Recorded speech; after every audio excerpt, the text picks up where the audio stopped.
Mike Whiteside. I'm at the Taubman Museum of Art in downtown Roanoke.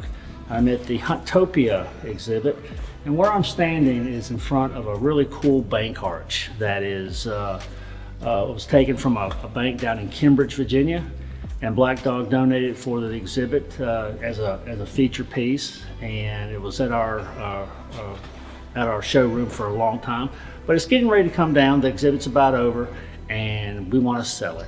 So that's why we're here today. We're going to document it real well, do some good photography, and then try and find another home for it that's not Black Dog.